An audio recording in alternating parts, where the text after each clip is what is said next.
What is the goal of virtue, after all, except a life that flows smoothly? Epictetus, Discourses, Book 1, Chapter 4. When I travel around in some place new, I like to bring along a map of the territory. It gives me a sense of where I'm going, where I shouldn't go, and a context for all the things I will be experiencing during the journey. This chapter is a map of the broad contours of Stoicism, as well as a summary of the guiding principles that structure the rest of the book, so that you may make the most out of this experience. I am convinced that we can hardly appreciate a philosophy or a religion, or any complex idea really, without some understanding of its often nonlinear path of development. And so, let's begin with a closer look at the history of the philosophy that we are about to explore, and which you might decide to apply to your life. As the story is told by Diogenes Laertius in his Lives of the Eminent Philosophers, Stoicism began in Athens, Greece, around the year 300 BCE.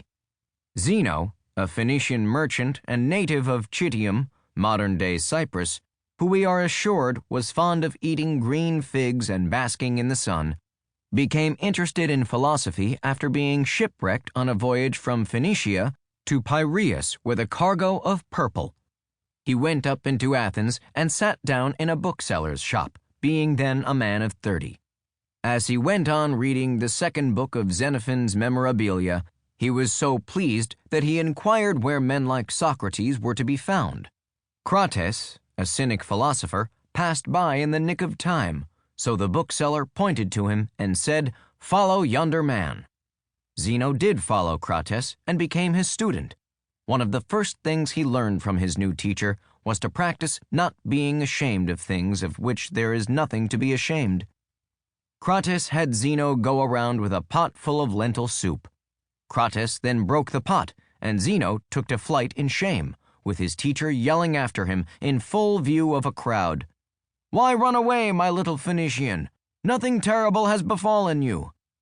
Zeno studied under Crates and other philosophers for several years, after which he felt confident enough to start his own school. While initially his followers were, predictably enough, called Zenonians, eventually they began to be referred to as Stoics, because they met under the Stoa Poikile, or painted porch, a public place in the center of the city. Anyone could come by and listen to Zeno talk about a number of topics, from human nature to duty, law, education, poetry, rhetoric, and ethics, among others. We know this because, although few of Zeno's writings have survived, the titles of his books are listed by Diogenes Laertius.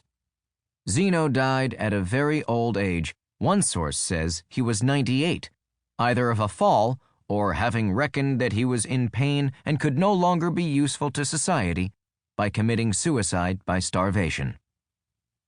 After Cleanthes, Zeno's pupil and the second head of the Stoa, came another pivotal figure in the history of our philosophical movement, Chrysippus of Stoli, who was a long-distance runner before he turned to philosophy.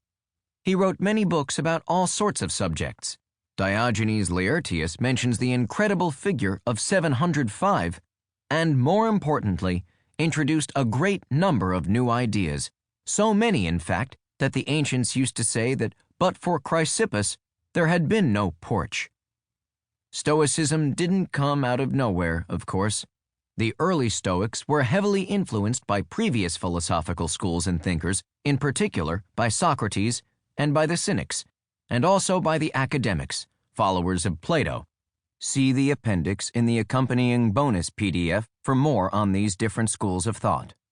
They spent a significant amount of time engaging rivals in lively debate, especially the academics, the Peripatetics, followers of Aristotle, and of course the Epicureans. Epictetus, for instance, devotes 3 entire chapters of the Discourses to rebutting Epicurus. Each of these schools was eudaimonic, that is, their objective was to figure out the best way of living a human life. Some emphasized virtue, the Peripatetics, the Cynics, and the Stoics, and others pleasure, the Epicureans, the Cyrenaics, while still others were more interested in metaphysics, the academics, or in the limits of human knowledge, the skeptics. All, however, aimed at the same